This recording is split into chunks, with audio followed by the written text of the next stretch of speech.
Welcome to the Healing Grove podcast.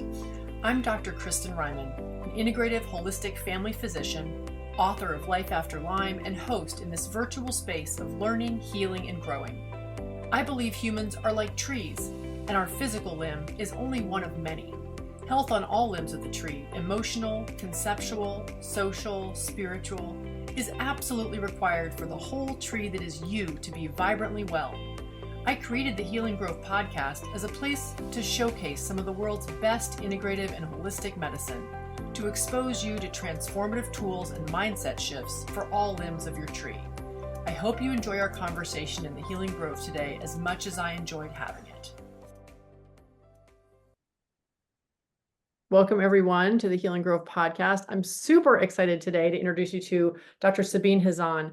Dr. Sabine Hazan was the first woman to be accepted into the University of Florida's Clinical Gastroenterology Fellowship, which is pretty badass.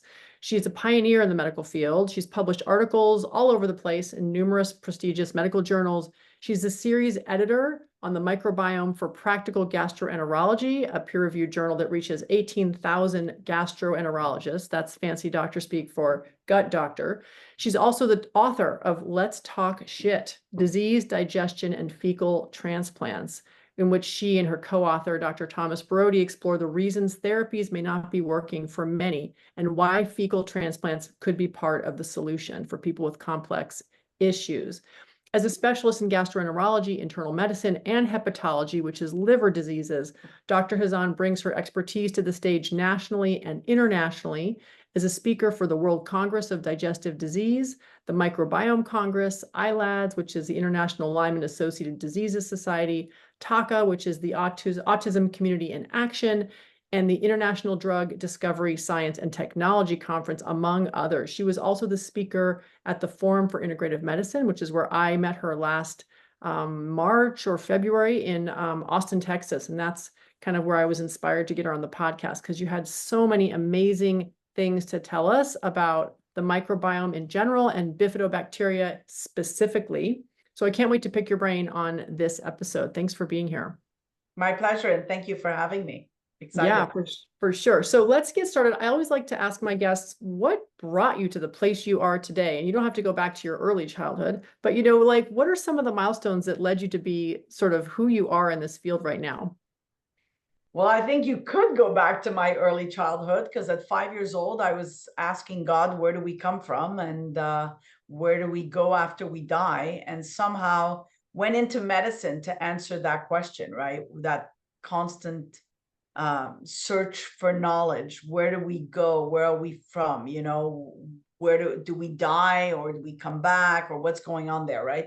So really, and then my path brought me to medicine, where medicine really didn't have so many answers, but I would always ask people that, had near-death experience, did you see anything? And then that whole light experience. And then medicine brought me to research clinical trials, because I was always, the next thing, like, what's the next drug that's going to make me live longer? What's the next drug that's going to make me look better? What's the next drug that's going to improve Parkinson's, Alzheimer's? I was always, I'm very inquisitive as a person.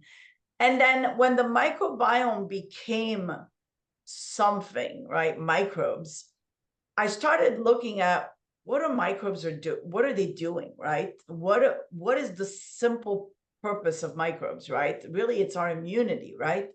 But when you look at babies that are born with a certain picture or signature microbiome, and you look at people dying that don't have that signature microbiome, you start following the path and saying, wait a minute, there's something going on with the microbes.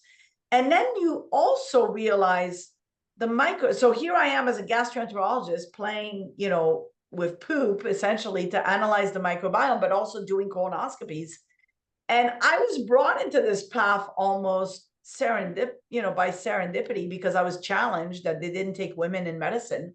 And that's all it takes for me is basically in GI. And that's all it took for me was really, the challenge. So I got into the microbiome space also on a challenge. Well, we've already looked at the microbiome. And the whole time I was like, two guys looked at the microbiome and you figured it all out. So I think that, that you can't do it, you shouldn't do it, you won't do it. That kind of like gets me to do things. And so this challenge made me realize if you start connecting the dots, right? Wanting to understand where do we go after we die, wanting to understand the microbiome, being a gastroenterologist, doing clinical research, stepping into the microbiome therapeutics right now in pharma, you start saying, well, what is the process of dying? The process of dying is really these microbes are programmed to decompose your body and put you back into the earth, right? So the microbes that you're born with, the good ones disappear, and a new set of microbes come in, and their sole purpose is to decompose your body and put you back into the earth, right? Now you start going on a bigger picture. What are those microbes doing in the planet itself, right? Is there a communication between microbes underneath the earth after they've decomposed the body? And then you start saying, well, you know, your body is just a reservoir for these microbes. We really need to understand these microbes better. That's my obsession. That's my work. That's my path. That's where I'm at. That's how I became who I became. Okay, so my head's exploding because I thought we were talking about poop, and this has become super metaphysical, and I love it. I love it. It makes me almost feel like the big picture. Yeah, yeah. And the idea that we're just this temporary vessel, you know, we're just kind of like a summer vacation for the microbes as they're making their way back to the soil is completely mind-bending. I remember having the same moment when I learned, and I'm not sure this is still the number that's quoted, that like 90% of the cells in our body were not human cells. I don't think that's the right number anymore, but like just the idea that we are like a large portion of our cells are not human cells. And we're just these vehicles for universes that are traveling through us. It's really, really crazy. So a lot of people are sort of tapped into this idea of the microbiome. A lot of people are looking to test their own microbiome, and all sorts of companies have come out now with like, you know, poop samples you can send away. Give us a breakdown of what that space looks like so that people have a sense of where to go. So that space, unfortunately, has a lot of promise, but it's not there yet. It is at best, and I always say this, at best, a research tool, because there are so many microbes. We have no idea what they're doing, what they're secreting, what they're, you know, what microbes interacts with what microbe feeds what microbe. You know, it's a whole community of diverse microbes that are all doing things, right? It's basically like figuring out planet Earth and saying, well, which human likes which human and which human is gifted to do which task. You can't, right? I mean, that's how I see it. On a big picture, it's trillions of microbes that are all doing one thing that they're specific at doing, whether it's to absorb your vitamin B, or to absorb your calcium, or to absorb your sugar. They have a task. And they're like almost little ants that are basically working or bees that are working to make honey and honeycombs and all that, and fertilize the planet, you know. So I think when you look at the microbiome, which is that invisible world, and you extrapolate that to the world, to humanity, you have to start realizing that a diverse microbiome is health, a non-diverse is disease. But even in that sentence, right, in me saying diversity equals health and non-diversity is disease, there are nuances in the sense that diversity of what microbes give you health. Is it diversity? Because you could have diversity and have bad microbes, and that's heading you in, and you're unhealthy. And you can have diversity of good microbes, and that's keeping you healthy. So diversity is an important component, and which diversity, but also understanding which bug is a good bug or bad bug, which bug is neutralized by which bug. What we've learned from COVID is that you need a strong microbiome to survive a virus. But who has a strong microbiome? We don't know yet. Those are still in research protocols. So research testing, at best, Yeah, I mean, stool testing at best is a research tool. That's why we are, my company is actually a research genetic sequencing lab that is funded by a foundation to get to understand the microbiome. But until you start seeing the clinical data on the microbiome, there's a lot of noise, there's a lot of interest, a lot of hope in the microbiome, right? And there's a lot of businesses, unfortunately, that are gravitating to that and using that term microbiome to sell products, because it's like, oh, keep your microbiome healthy and look like XYZ celebrity, or XYZ influencer, right? So, but is that really doing something to your microbiome? Is that helping your microbiome or hurting your microbiome? We don't know yet. We need to start understanding. So the stool test, at best, a research tool. We are at the beginning of the microbiome research. It is hopeful research, but it is still a very big beginning. So what I'm hearing you say sort of validates the experience I've had with patients who have gone the route of getting those microbiome tests, which is I never feel like I get any information that goes against what I, supposed clinically based on their symptoms. Right. You have, if you have gut issues, if you have pain and bloating and you have constipation and diarrhea, or if you have autism and brain fog that, we have no other reason for, you clearly have a gut issue. Right. And then we get back something from the microbiome lab that says, oh, there's a yeast overgrowth, or oh, there's some parasites here, or that. And I'm like, well, yeah, I mean, we knew that had to be true. And what you're saying is at this point, it's more nuanced. The truth is more nuanced than the lab can actually deliver. So what are some of the things? The lab delivers a bunch of microbes that you have, but you don't know how to act on those microbes, because you don't know whether that's, a good bug for that person. I'll give you an example. There's a bug in there, any bug, Elistopes feingoldii, for example, right? Came from Dr. Feingold, who actually brought me into this path. Elistopes feingoldii, you see it in certain people with a disease, and you see it with healthy people as well.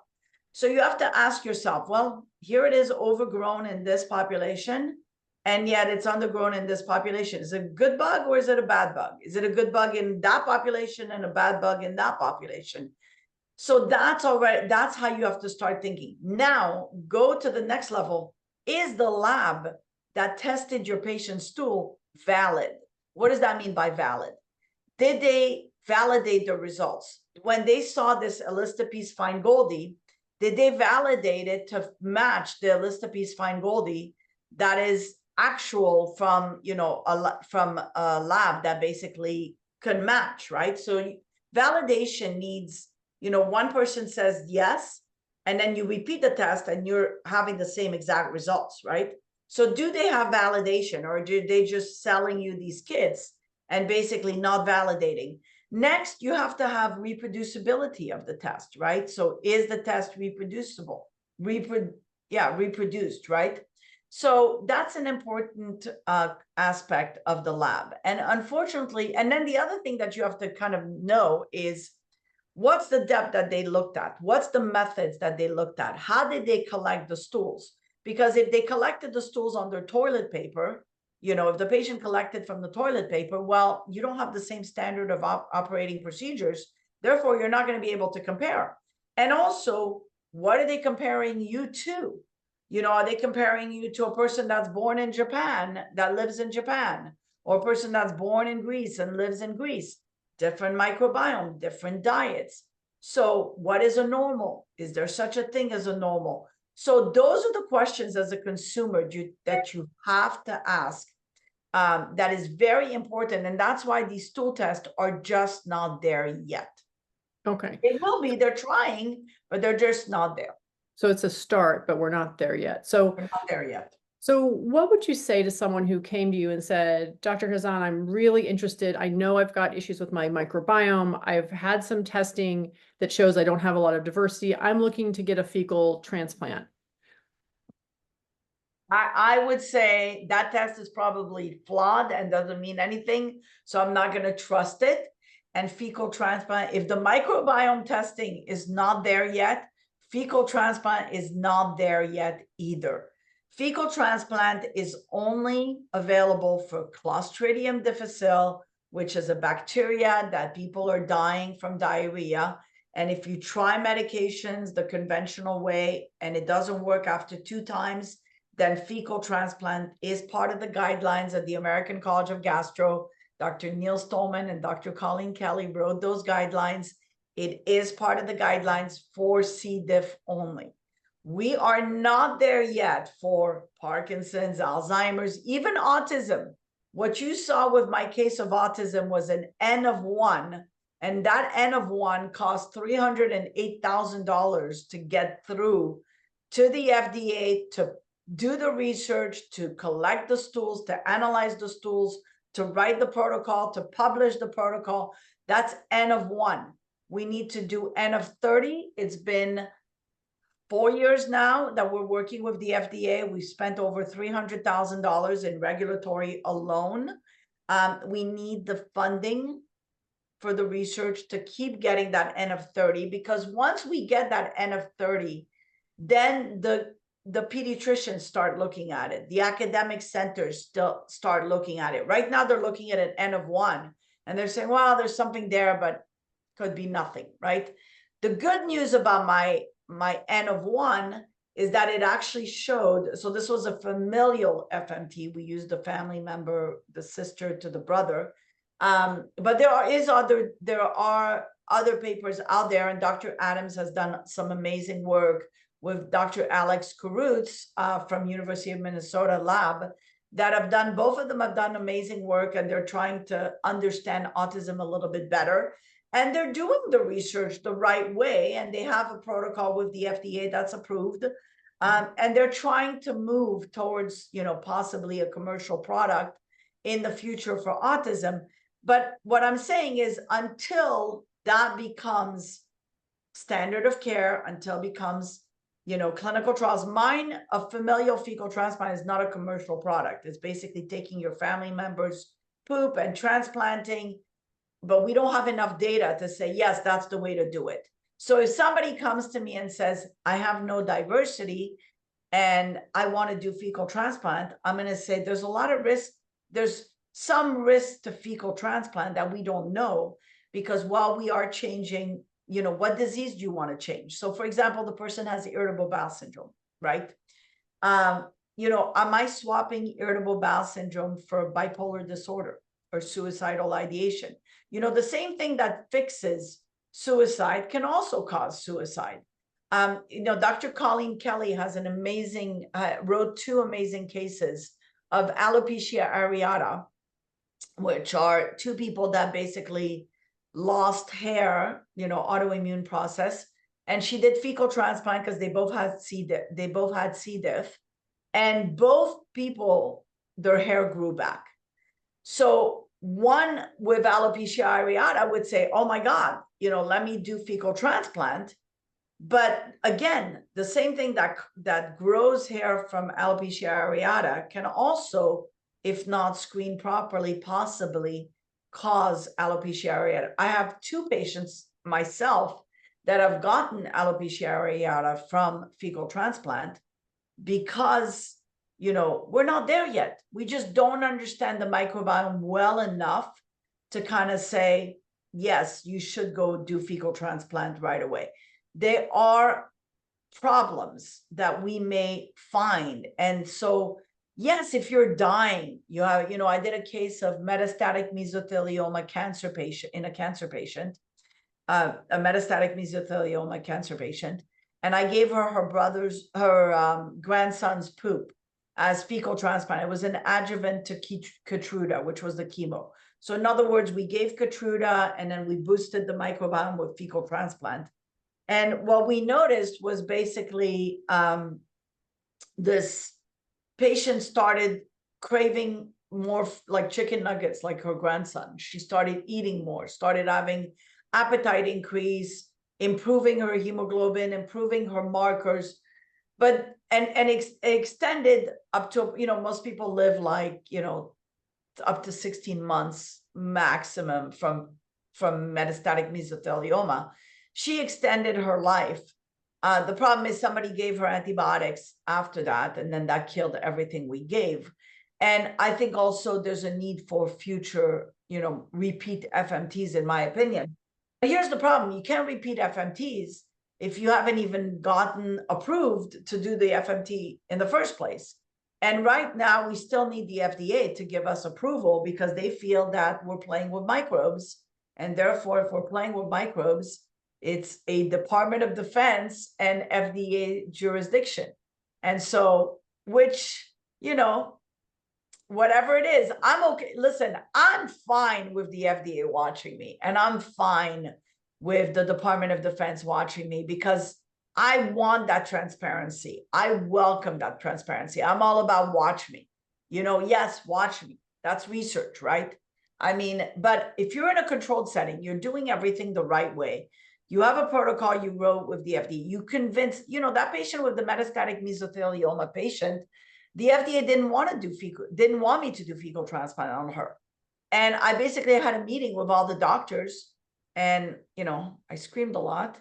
But at the end, I said, look, if I give that woman her grandson's poop in a blender, and I teach her how to do it and give it to her for breakfast, lunch, and dinner, you have no jurisdiction. So you might as well let me do it the proper way with you watching me, so you can at least see something from the data, okay? Because unfortunately, what guides most doctors is ego to think that they know better, right? So we've seen ego this pandemic. When we saw, a scientist say, well, this is the only way. Everybody needs to line up and get the shot because it's the only way. There's other ways. I'm not equal to the guy that is immunosuppressed. Yeah, maybe the guy that's immunosuppressed needs the shot. But, I tend to believe my microbiome is good. I tend to believe I'm healthy. I mean, look at all these, people that are healthy, that have been doing the same thing over the years and they're healthy. So, going back to all that, and you start seeing ego, ego doesn't help science. It doesn't help medicine. Ego has no place. We have to be humble in science to know that there's no right or wrong answers. It's science, it's research. So yes, so going back to the FDA, if you are strong enough and you write a protocol and you convince them, they will approve it. And I prefer to work with them, even though it is hard to get this regulatory, but at least it educates them, right? My job is to be in between the people that want to see this research being done and the regulatory, and making it, and think about what I've done for years was work with pharma to basically get their product that they had an idea and bring it to market with the FDA watching, right? So that's my job. I'm in the in-between person. So I'm okay with that. I have that personality that I'm not afraid of the FDA. What's the FDA going to do? The FDA, I had an FDA agent once that said to me, Dr. Hazan, we could stay in your office for 1 year. I'm like, I welcome you to stay in my office. It's free security. Are you kidding me? Who doesn't want that? I'm okay with that, but I said to her, I said, if you're going to stay 1 year in my office, you better pay rent and you better start doing some filing of charts, because there's no free rent in my office. So, and maybe the windows, maybe also the windows. Yeah, I'm okay. I have that relationship with the FDA where it's like a love-hate relationship. I scream, they scream back, it's okay. It's fine. If we can research. Now that I know that you have this special relationship, I'm really curious to know how that relationship managed through the pandemic when you were doing research on ivermectin and hydroxychloroquine. And to give credit to the FDA, I wrote the protocols on hydroxychloroquine, Z-Pak, vitamin C, D, and zinc. We submitted it to the FDA. I got a phone call from a physician at the FDA at 3:00 in the morning. That's pretty impressive, saying, Dr. Hazan, you're welcome to run your protocol. And at the time, it was an open label protocol, okay? So the FDA approved it, said, go ahead. actually at the beginning, they said, move to market. You don't even need to do a clinical trial. And then somebody must have called the FDA to say, wait, it needs a protocol. Okay, it needs protocol. I'm pretty sure that was the power of the lobbyist calling the FDA. So, and from there, and Steve Hahn, by the way, was the head of the FDA at the time. So I have respect for Steve Hahn. He's gotten a lot of crap, but I have respect for the guy because he did approve my protocol. Fast forward, we're trying to get this protocol approved by the IRB, regulatory board. The regulatory board that I hired was the toughest IRB because I had worked with them with other clinical trial companies, and they were hired by Moderna to do their clinical trial. So all of a sudden they dropped my clinical trial, and then all of a sudden on Twitter, there's a tweet that goes off. Dr. Hazan is doing crazy research, open label. What are we doing here? FDA, what are you doing? So they basically criticize the FDA. FDA doesn't like to be criticized. You know, they don't like to be in the bad press. They like to always be in the light. So next thing you know, my protocol is on hold because I need to do a placebo in the middle of a pandemic because of a tweet that went out that really annoyed me. And but then after that, and it was kind of funny because I had hired a group of lobbyists at the time to push the protocol. But then I realized, wait, I'm paying these guys $20,000 a month to push a drug, but why would they push my drug? Maybe Bill Gates is paying them $100,000 a month, you know? So why, you know what, I'm just going to be throwing money down the drain. So I actually fired them. And then next thing you know, my protocol is all political. Trump's talking about it. It's just a nightmare. So, so basically that's been the path of discovery, the corruption of research, the censorship, all that. So the FDA, I think, there's good people at the FDA and there's people that are probably paid, like every structure that exists. There's good agents in the FBI and there's agents that you pay under the table. There's good people that you cannot buy their soul, and there's people that you could just pay them $1 million to sell you crap, right? So I believe the FDA is so bottom line is, after firing the lobbyist, I went back to discussions with the FDA, and the FDA re-put my protocol with the placebo being the vitamin C, D, and zinc. And then it took like 3 months we were writing the protocol for ivermectin, doxycycline. They approved it. So it all depends on who the agent is handling the case and who the person is at the regulatory. But we started approving the ivermectin, doxycycline, zinc protocol. And then from there, we started showing the data on vaccines affecting the microbiome and all that. I think there's people listening. I mean, I think in my heart and in my gut, I feel like there's people listening in those agencies. I'll tell you, Scott Jackson, who heads the National Institute of Standards, which overlooks the Department of Defense and the FDA and the CDC, because they're the ones that validate meat. They're the ones that validate, when the FDA comes out with a drug, they're like, yeah, you know what, go ahead, move to market. It sounds like it's a good concept, right? So then Scott Jackson was at my Malibu microbiome meeting. He's been speaking 4 years in a row now. So obviously, there's good people there in the government that we can trust, that are righteous, that are doing the right thing. And Scott is one of those people. And again, I really believe even Steve Hahn was one of those people. I think some of them, just get their ego, becomes too big, and some of them forget their mission, that they're there not to make money, but they're there to safeguard the population. And I think that's the most important thing. But I think you're right about the ego thing. I wonder about fear too. Do you think fear plays a role for some of these docs? I mean, I think, you look at someone like Fauci, okay, without the whole, because I'm not a hater, and I'm not I try to look at the good in people, and I look at that guy and I go, this guy was just put in a power too long. 40 years at the NIH is a little bit too long. A lot of ego there, a lot of, power there.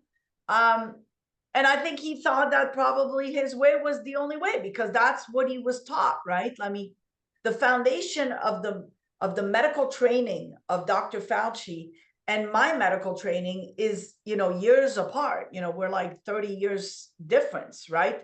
I'd like to think that we evolve in medicine, that we learn some things. We've definitely learned as gastroenterologists that antibiotics may not be the greatest thing. Yes, you need them when you have pneumonia, but then don't give them for other things, like on a whim, when you could just optimize the gut, optimize the vitamins, maybe avoid the vitamins, or avoid the antibiotics, because they do cause C. diff, because they do kill the diversity of the microbiome. So I think we definitely learned that, in my generation of gastroenterology. I think, Dr. Fauci is at the level of still focusing on immunity and vaccination and that whole branding of vaccination. And with that power and that ego comes, the wrong path, following one path. And then the problem is all the people that follow him and follow his train of thought, basically may be wrong. Yeah. I think so. That's why I think we need humility, in my opinion. Yeah. Well, And I mean, speaking of the shot and the pandemic and the path that we were all sort of forced or, told we'd be forced to go down, although a lot of people resisted it, you actually have some unique insights because you were studying the impact of those things, the different paths on the microbiome. Can you share what you discovered? we showed COVID in the stools by next generation sequencing, whole genome sequencing, the whole genome entire of COVID in the stools. And then from there, we showed loss of bifidobacteria in severe patients with COVID compared to people that were exposed to COVID and never had COVID. And then we showed this loss of bifidobacteria in Lyme patients, in Crohn's disease that were not treated, in invasive cancer. We showed it in autism, but also Dr. Adams showed that in autism.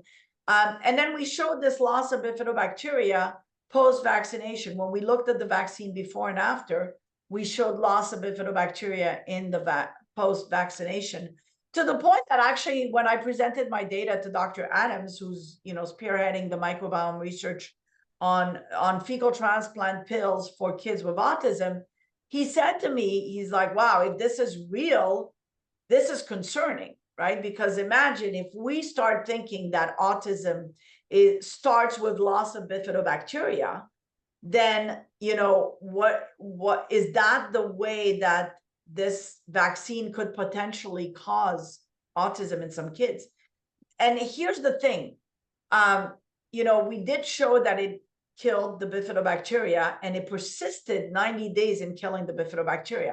Now, obviously, we haven't showed the data yet of following these people once they stop the vaccines, but we will be showing that. And that data is pretty impressive because it actually shows that there is such a thing as a resilient microbiome. There is such a thing as a microbiome that survives even a vaccination. And there is a microbiome that is not resilient and the shot affects it. So we published, data on long haulers saying that this is a gut dysbiosis. Loss of bifidobacteria occurred in long haulers. Loss of bifidobacteria occurred in all our vaccine injured. So does it happen that you go down, down, down, and then you can't bounce back? And is that why these people are vaccine injured or long haulers? Yeah, possibly. So I think this is the path. This is an insight that I have that most people do not have, because I'm seeing the microbiome and I'm doing the research, and we do have a validated assay. I've tested my microbiome the whole pandemic and I'm still me. In fact, there was a toilet plugged in my house the other day and nobody wanted to fess up to who did it. So I tested the stool of that sample and lo and behold, I found the culprit. So that tells you validation of an assay when you could, pick who is the culprit in my house that plugged the toilet. Wow, I can see where being your child might be a dangerous activity, especially if I was going to lie about whether or not I befouled the bathroom. It's been dangerous from day one because I would tell my kids I'd be, a piece of hair would tell me 6 months of consumption of drug. So, and you guys leave your hair all over the place. So beware, I know. Okay, I want to circle back real quick. But as moms, we have to be like the CIA, the FBI, the Department of Defense. We have to be all of it. Yeah. And the mafia with our kids, we have to be all of it.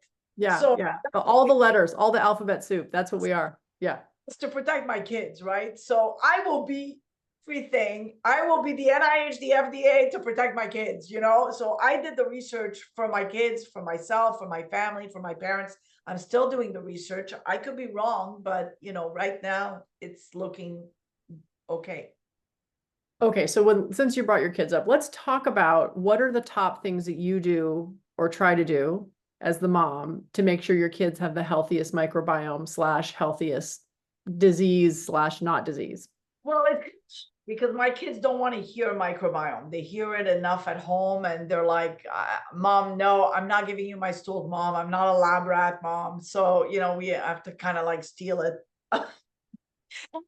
back at me. And they're like, we didn't give consent, Mom, for you to test. We didn't give consent for you to talk about it. So, so it's very tough because I have one kid that I consider like an amazing healthy diet. And I have another kid that has the worst diet ever.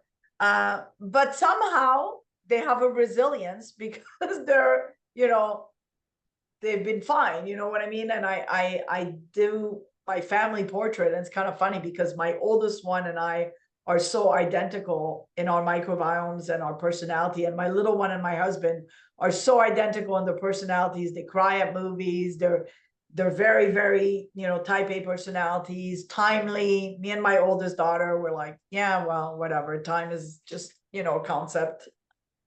So, so basically that's, but I think that's in your microbiome, right? I think a person that's type A personality has a certain, we're going to actually show that because we did show anxiety. We presented at the Anxiety Association data, and we're going to be publishing a signature microbiome of anxiety. And that's basically what we saw, like a lot of Bacteroides, loss of bifidobacteria. So anxiety is a microbiome, can possibly be a microbiome dysbiosis. The problem is we don't know whether the bugs are elevated because of the anxiety, meaning you're anxious, you're thinking, therefore you're increasing the bugs, or you've accumulated the bugs and therefore they're traveling to the brain, causing the anxiety. That's what we don't know. So this is why this is the beginning of research. It's fascinating though, because then you do apply certain treatments that like decrease those bugs, and then you start seeing people improving their anxiety. So it is the beauty of the microbiome, and the only purpose, well, one of the purposes and only purpose, in my opinion, or the main purpose, is really looking at the achieving an improvement and then seeing the microbiome before and after, and then discovering that the treatment matches the clinical improvement. Like that kid with autism, when we matched his sister's microbiome on a microbiome analysis, we also matched the clinical improvement. And that's the beauty. I've told this to Dr. Scott Jackson, because he's validating the microbiome analysis and all these stool tests, because they're trying to do a good job. But here's the problem. I think in order to validate those, you have to achieve an improvement in the disease. And in order to achieve an improvement in the disease, you have to practice the art of medicine. And the art of medicine is really something you can't explain, right? It's that gut feeling, and it's that feeling that you start thinking of, well, my patient has copper elevation. My patient has this, maybe vitamin C to neutralize the copper, right? So you start thinking, right? Like with COVID, when we discovered COVID in the stools, we discovered that COVID killed the virus in the stools, but unfortunately also killed the microbiome, right? So it's that balance. So when I was thinking of the product and the protocol, rather, of how to treat patients, in my mind, I was like, well, hydroxychloroquine kills the virus, Z-Pak kills the virus, right? The double wham. And then we got to increase the bifidobacteria for your immunity by increasing it with vitamin C, vitamin D, and zinc. And when you start looking at like the hypoxic patients that I treated and that I published on, it was really combination therapy, that combination therapy where you start looking at the patient, and it's the essence of the art of medicine. It's seeing that patient and saying, this patient is crashing, his oxygen is 60%. I got to kill the virus right away. I'm going to give it hydroxy and Z-Pak because he doesn't want to go to the hospital. And I got to try to save him. So I'm going to give him vitamin C, vitamin D, massive dosages to kind of like improve.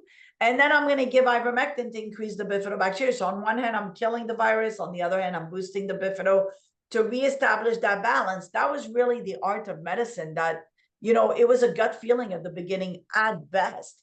It just happened that that gut feeling saved all my patients. I lost no one during the pandemic. So that by itself, but it took a lot of work. I mean, you have to watch the patient. If they're crashing, you know, I was doing the clinical trials with the FDA, as I was saying, and a lot of my patients were on placebo. I had no idea. So they were crashing. I had no choice. I had to give them something. So. Yeah. So you were able to switch them over, cross them over if they crashed and put them on the protocol? What I did was, if they were on the hydroxy, Z-Pak, vitamin C, D protocol, and I didn't know if it was placebo or not, I would basically give them ivermectin, doxycycline, zinc, and then I would see them improve. And if they were on the ivermectin, doxycycline, and I didn't know which one was the placebo, I would give them the hydroxy, Z-Pak, vitamin C, D combo. Gotcha. Yeah. Well, I mean, the art of medicine you're talking about is also just part of that, sort of using the first principles you have and then kind of creatively being willing to look outside the box and utilizing things in a different way. I mean, you know, with understanding the microbiome, with understanding metals, right? Because there's a component of metals to metal toxicity, with understanding that bifidobacteria decomposes plastic, right? That patients that have low immunity probably have microplastics in their guts, right? Understanding that majority of vitamins out there probably have some arsenic in there. So therefore, arsenic may be the problem of kidney stone and not necessarily the vitamin C or the substances that are in those vitamins, right?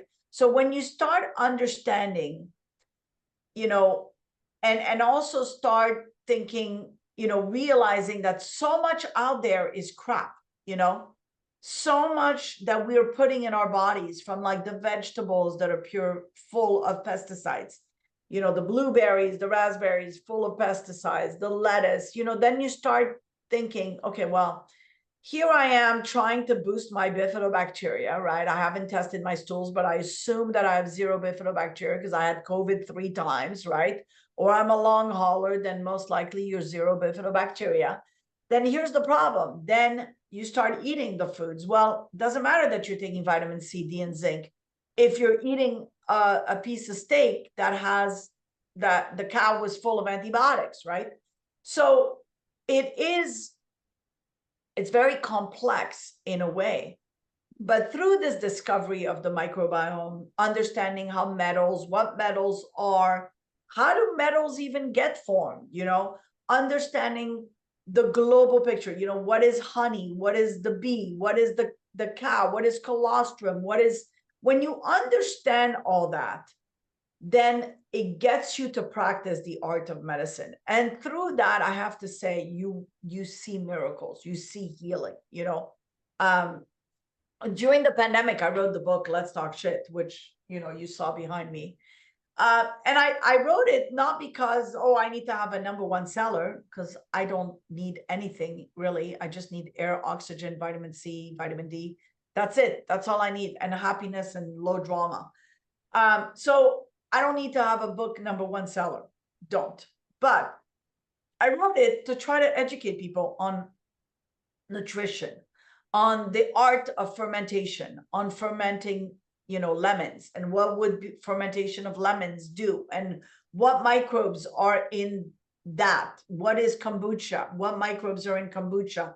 Who should be taking kombucha? Who should not be taking kombucha? So basically, that's the art of medicine in a nutshell, right? And then from people that have read my book that had irritable bowel syndrome and loss of diversity, then don't come to me. You know, it's very rare that I submit a protocol to the FDA because the majority of people, you know, I'm able to manage. Amazing. Well, that book has helped a lot of people, and I certainly will put a link to that in the show notes. How about talk for just a minute before we end about Progenabiome? I know that's your passion. You're the founder and the CEO of that company, and it's doing a lot of good. Can you give us a little glimpse of what it's doing? Yeah, so we're doing 57 clinical trials on the microbiome and disease. We're looking at every disease, you know, epidermolysis bullosa, psoriasis, anxiety, acne, depression. So we wrote basically protocols to kind of, you know, figure out these diseases, to fine tune, to understand, to make sure that if I'm looking at, for example, Parkinson's, that it is really the Parkinson's patients. You know, if I'm looking at an autistic child, that it is an autistic child, that I've done a CARS testing, ATEC score, you know, markers of, you know, so that we have like not only improvement of the patient, but also those questionnaires that show improvement, but also the microbiome, right? So so that's what it's there for, right? Progenabiome is really, it's a genetic sequencing lab. That's research. I could have started you know, a microbiome consumer product, but I just felt we're not there yet. And I'm not the person that's going to be, you know, making money and fooling consumers with my testing. I'd rather know what I'm telling patients. For example, if I tell you have Bacteroides or you have Elistopes fine-goldii, I'd rather tell you. So here's how we do it, is basically we do a clinical trial. And then I guide the patients with what I know so far of the research. So it's under a research, it's under a protocol.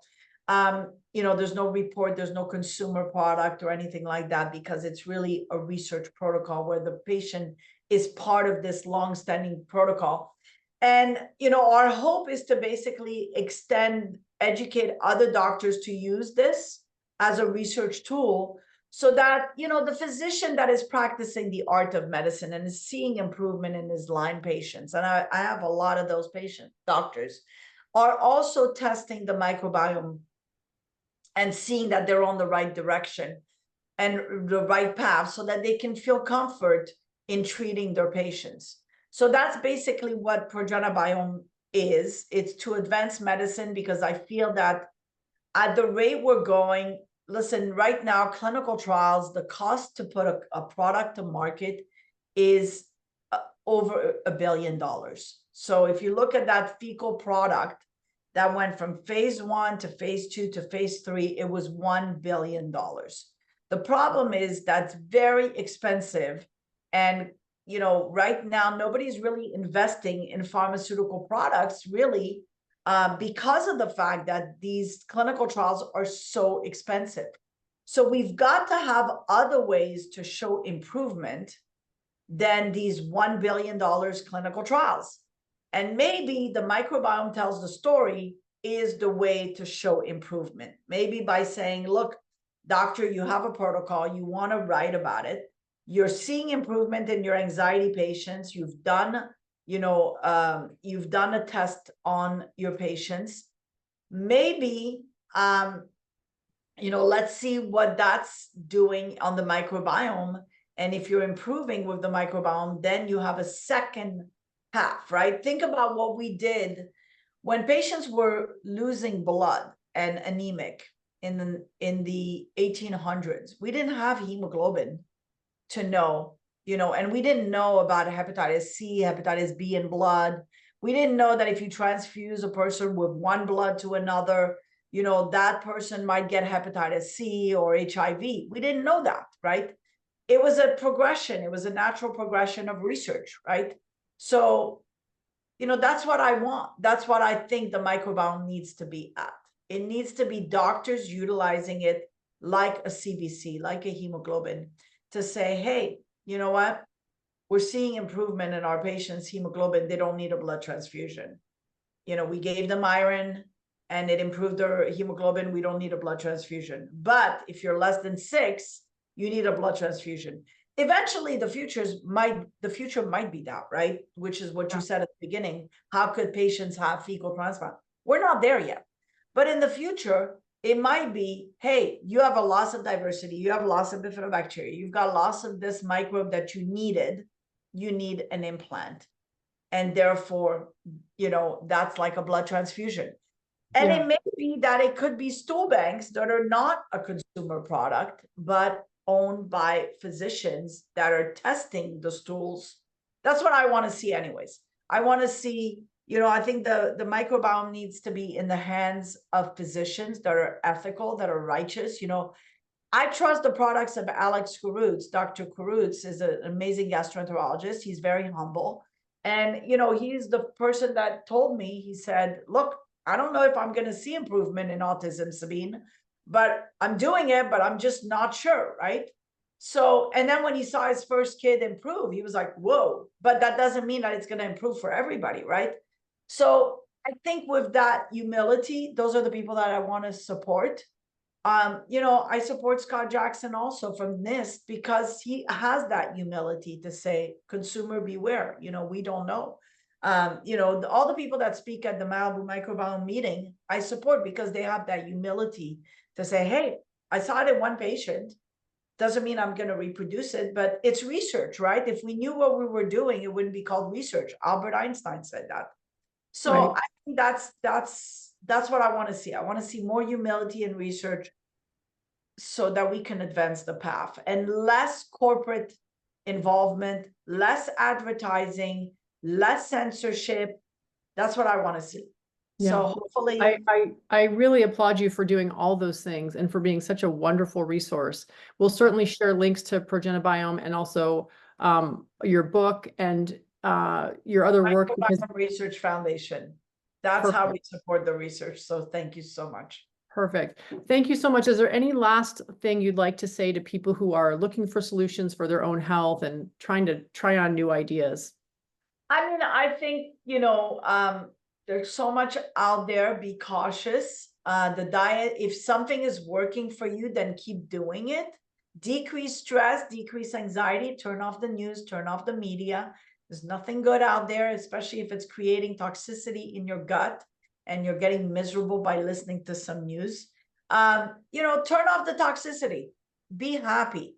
Laugh. Go. Don't take things so seriously. Don't be. We're here on this planet for such a short time. Let's make the best out of it, learn from it, and move on. No drama, zero drama. It's not needed. So. I love that. We'll end there. Thank you so much, Dr. Hazan. Have a great rest of your day. Thank you so much. Bye-bye. I hope you enjoyed this episode of the Healing Grove podcast. If you liked it, please be sure to like and subscribe. And if you want to deepen your experience further, consider grabbing a copy of the Healing Grove Playbook. With journal prompts for this podcast and 41 others, it's the perfect place to record your learnings, keep track of the tools you explore, and reflect on your own experience. Finally, it's important to mention that even though I am a doctor, nothing you hear on this podcast, whether from myself or my guests, constitutes medical advice. Any intervention you try should always be discussed with and supervised by a trusted member of your own healing team. Thanks for listening, and see you next time in the Healing Grove.